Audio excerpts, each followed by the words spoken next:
Lilinis kami ngayon guys. Ito guys oh. Yung niyog guys oh. Na parang natabunan na ng damo guys. Ito. Yung saging oh. Mataas na yung ano damo oh. Mabot na sa dahon guys. Yan. Kailangan talaga linisan guys. Linisan natin tong ano, puno ng niyog.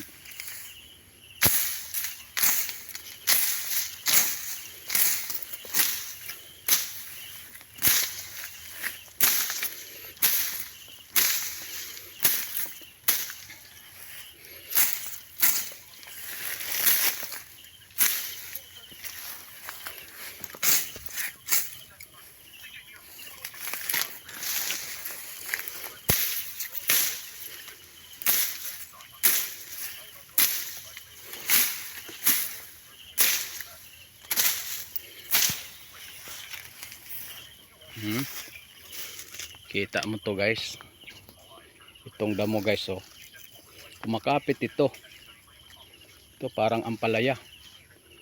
Nakita ko sa mga vlogger guys, kinakain ito daw yung ampalaya na damo. Ibang ano, yung sa ibang ano ang tawag nito, kinakain nila to guys, parang ampalaya daw to.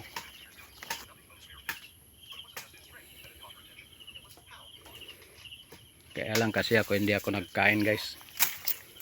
Hindi pa ako nakaano niyan. Wag niyong ano guys ha. Sa akin lang, nakita ko lang guys. Wag niyong gayain. Hindi pa ako sure.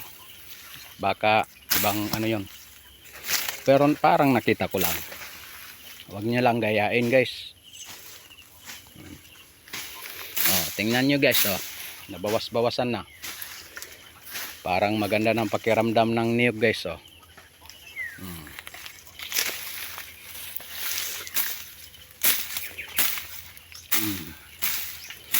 Ito yung ano, ito yung mag-agaw ng pagkain niya guys.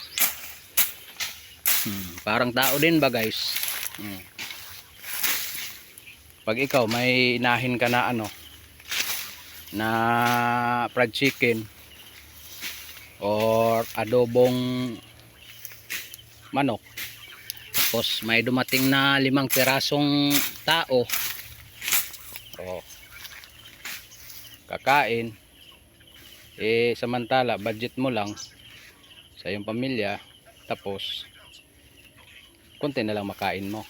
Katulad nga nito guys, ganitong portion para sa kanya malakas na yung madami ng damo, konti na lang nakain niya guys. Kaya kailangan alagaan natin ang tanim guys.